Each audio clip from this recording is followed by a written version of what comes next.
Hi all, അസ്സലാമു അലൈക്കും. ഫാസ് cook വേൾഡിലേക്ക് എല്ലാവർക്കും സ്വാഗതം. അപ്പം ഞാൻ ഇന്നിവിടെ നല്ലൊരു നാടൻ ബീഫ് കറിയുടെ റെസിപ്പി ആയിട്ടാണ് നിങ്ങളുടെ മുമ്പിൽ വന്നിട്ടുള്ളത്. അപ്പോൾ എല്ലാവരും ഇത് വീട്ടിൽ ട്രൈ ചെയ്ത് നോക്കണം. നിർബന്ധമായും എല്ലാവർക്കും ഇത് ഇഷ്ടപ്പെടും. എൻ്റെ വീഡിയോ ആദ്യമായിട്ട് കാണുന്നവരാണെങ്കിൽ സബ്സ്ക്രൈബ് ചെയ്യുക, അതോടൊപ്പം ബെല്ലൈക്കൺ കൂടി ക്ലിക്ക് ചെയ്യാം. അപ്പം നമുക്ക് നോക്കാം. ഞാനിപ്പോൾ ഇതിന് വേണ്ടി 5 വലിയ ഉള്ളി എടുത്തിട്ടുണ്ട്. 5 വലിയ ഉള്ളി, അതുപോലെ തന്നെ 6 തക്കാളി. 6 തക്കാളി ചെറുതായത് കൊണ്ട് ഞാൻ 6 എണ്ണം എടുത്തിട്ടുണ്ട്. വലുതാണെങ്കിൽ 4 എണ്ണം മതിയാവും. വെളുത്തുള്ളി, ഇഞ്ചി, പച്ചമുളക്. ഇനി ഇത്രയും നമുക്ക് മുറിച്ച് വെക്കാം.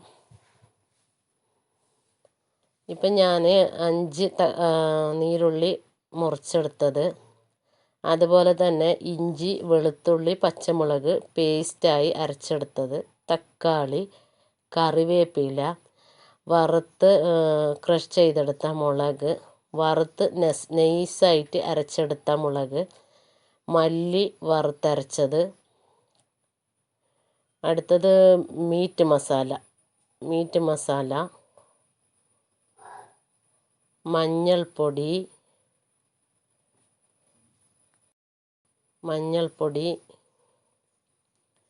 ആവശ്യത്തിന് എണ്ണ. ഞാനിപ്പോൾ ഇവിടെ 1.5 കിലോ ബീഫ് എടുത്തിട്ടുണ്ട്. ഇത്രയും സാധനങ്ങളാണ് നമുക്ക് ആവശ്യമായിട്ടുള്ളത്. അപ്പോൾ ഇനി എങ്ങനെയാണ് ഇത് ഉണ്ടാക്കുന്നതെന്ന് നോക്കാം.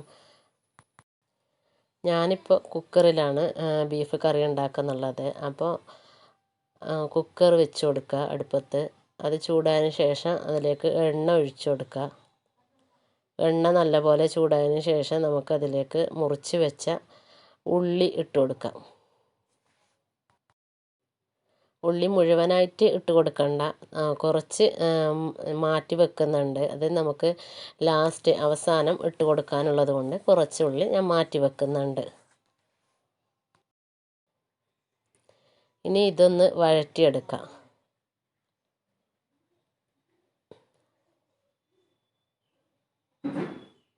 ഇതിലേക്ക് ഈ സമയത്ത് കുറച്ച് ഉപ്പ് ചേർത്ത് കൊടുക്കുക. ഉപ്പ് ചേർത്ത് കഴിഞ്ഞാൽ പെട്ടെന്ന് വഴന്ന് കിട്ടും.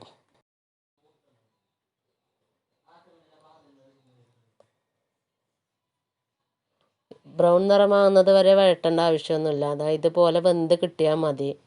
ഉള്ളിയുടെ ആ പച്ചമണം മാറി ഒന്ന് വാടി കിട്ടിയാൽ മതി. അപ്പോൾ നമുക്ക് ബാക്കിയുള്ള ചേരുവകൾ ചേർത്ത് കൊടുക്കാം. കറിവേപ്പില ഇട്ട് കൊടുക്കുക. അതിനുശേഷം കട്ട് ചെയ്ത തക്കാളി ഇട്ട് കൊടുക്കുക. ഇഞ്ചി, വെളുത്തുള്ളി, പച്ചമുളക് പേസ്റ്റായി അരച്ചതും കൂടി ചേർത്ത് കൊടുക്കാം. ചേർത്ത് കൊടുത്തതിന് ശേഷം നല്ലപോലെ ഇളക്കി കൊടുക്കുക. നല്ലപോലെ ഇളക്കി കൊടുത്തതിന് ശേഷം ഇത് വെന്ത് കിട്ടുന്നത് വരെ നമുക്ക് വെയിറ്റ് ചെയ്യാം. എല്ലാം കൂടി നന്നായി വേവണം, അതുവരെ വെയിറ്റ് ചെയ്യാം. ഇപ്പം നമ്മുടെ മസാല നല്ല രീതിയിൽ വെന്തുടഞ്ഞ് കിട്ടിയിട്ടുണ്ട്. ഇനി ഇതിലേക്ക് നമുക്ക് ബീഫ് ഇട്ട് കൊടുക്കാം. മുഴുവനായിട്ട് ഇട്ട് കൊടുക്കാം. ഞാൻ കഴുകി വൃത്തിയാക്കി ഒരു അരിപ്പയിൽ മാറ്റി വെച്ചിട്ടുണ്ടായിരുന്ന ബീഫ് അത് മുഴുവനായിട്ട് ഇട്ട് കൊടുക്കാം. ഇനി ഇതൊന്ന് ഇളക്കി കൊടുക്കാം നമുക്ക്. ഇനി നമുക്ക് അരച്ച് വെച്ച കൂട്ട്, മല്ലി വറുത്തരച്ചത്, ഇത് 5 ടേബിൾ സ്പൂണ് ഇട്ട് കൊടുക്കാം. വറുത്തരച്ച മല്ലി 5 ടേബിൾ സ്പൂണ് ചേർത്ത് കൊടുക്കാം. വറുത്തരച്ച മല്ലിയും വറുത്തരച്ച മുളകും ഇതൊക്കെ ഇടുമ്പോൾ ഈ ബീഫ് കറിക്ക് ഒരു പ്രത്യേക ടേസ്റ്റ് തന്നെയാണ്. അപ്പോൾ അതുപോലെ തന്നെ നിങ്ങൾ ഉണ്ടാക്കി നോക്കണം.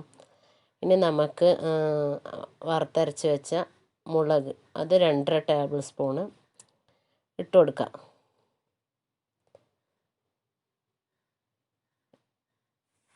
ഇട്ട് കൊടുത്തതിന് ശേഷം ഒന്ന് ഇളക്കി കൊടുക്കാം.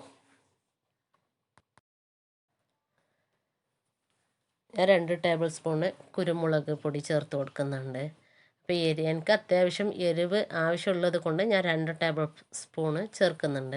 എരിവ് ആവശ്യമൊന്നുമില്ല എന്നുള്ളവർക്ക് കുറച്ച് ഇട്ട് കൊടുത്താൽ മതി. മഞ്ഞൾപ്പൊടി 1/2 ടേബിൾ സ്പൂണ് മഞ്ഞൾപ്പൊടി ഇട്ട് കൊടുക്കുക. മഞ്ഞൾപ്പൊടി ചേർത്തതിന് ശേഷം മീറ്റ് മസാല ചേർത്ത് കൊടുക്കുക. 1 ടേബിൾ സ്പൂണ് മീറ്റ് മസാല ചേർത്ത് കൊടുക്കുക. ഇനി അടുത്തത് നമ്മൾ വറുത്ത് ക്രഷ് ചെയ്തെടുത്ത മുളക്, ഇത് 2 ടേബിൾ സ്പൂണ് ചേർത്ത് കൊടുക്കുക. 2 ടേബിൾ സ്പൂണ് ചേർത്ത് കൊടുക്കുക. ഈ സമയത്ത് ഇതിൻ്റെ ഉപ്പ് നോക്കി ആവശ്യമാണെങ്കിൽ ഉപ്പിട്ട് കൊടുക്കുക. ഇപ്പം ഞാൻ ഇതിലേക്ക് ഉപ്പിട്ട് കൊടുക്കുന്നുണ്ട്.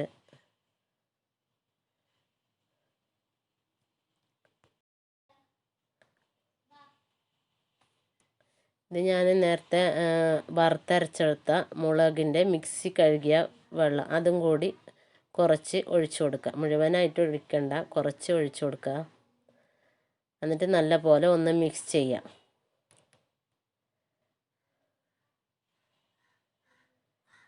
മിക്സ് ചെയ്തതിന് ശേഷം നമ്മൾ നേരത്തെ മാറ്റി വെച്ച ഉള്ളി അത് മുകളിലേക്ക് ഇട്ട് കൊടുക്കുക. മുകളിലായിട്ട് മുഴുവൻ ഇട്ട് കൊടുക്കുക. ഇട്ട് കൊടുത്തതിന് ശേഷം നമുക്കിത് മൂടി വെച്ച് 6 വിസിൽ വരുന്നത് വരെ വേവിക്കാം.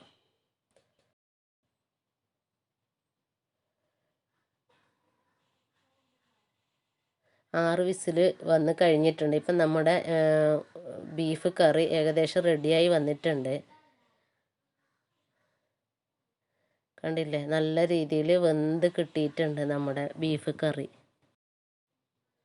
നാടൻ നല്ലൊരു ഇത് തുറക്കുമ്പോൾ തന്നെ നല്ലൊരു മണവും കൂടി വരുന്നുണ്ട്. വറുത്തരച്ച മുളകും മല്ലിയും ഒക്കെ ചേർത്തത് കൊണ്ട് ഒരു പ്രത്യേക ഒരു മണവും പ്രത്യേക ഒരു ടേസ്റ്റും തന്നെയാണ് ഈ കറിക്ക്. അപ്പം നമുക്ക് ഇതൊരു സെർവിങ് പ്ലേറ്റിലേക്ക് മാറ്റാം. അപ്പം എല്ലാവരും ഇതേ രീതിയിൽ തന്നെ വീട്ടിൽ ട്രൈ ചെയ്ത് നോക്കണം. വറുത്തരച്ച മുളകും വറുത്തരച്ച മല്ലിയും അതുപോലെ തന്നെ ചേർത്ത് ഉണ്ടാക്കി നോക്കണം. നല്ല ടേസ്റ്റാണ്. പൊടികൾ ചേർത്ത് ഉണ്ടാക്കുന്നതിനേക്കാളും കൂടുതൽ ടേസ്റ്റാണ് നമ്മൾ വറുത്തരച്ച് ഉണ്ടാക്കിയ കറിക്ക്. അപ്പോൾ എല്ലാവരും എൻ്റെ വീഡിയോ ആദ്യമായിട്ട് കാണുന്നവരാണെങ്കിൽ സബ്സ്ക്രൈബ് ചെയ്യുക, ബെല്ലൈക്കൺ ക്ലിക്ക് ചെയ്യുക. ഓൾ എന്ന ഓപ്ഷൻ കൂടി വരുമ്പോൾ അതും കൂടി ക്ലിക്ക് ചെയ്താൽ ഞാനിടുന്ന വീഡിയോസ് എല്ലാം നിങ്ങൾക്ക് ലഭിക്കുന്നതാണ്. അടുത്ത വീഡിയോയുമായി വരുന്നത് വരേക്കും അസ്സലാമു അലൈക്കും.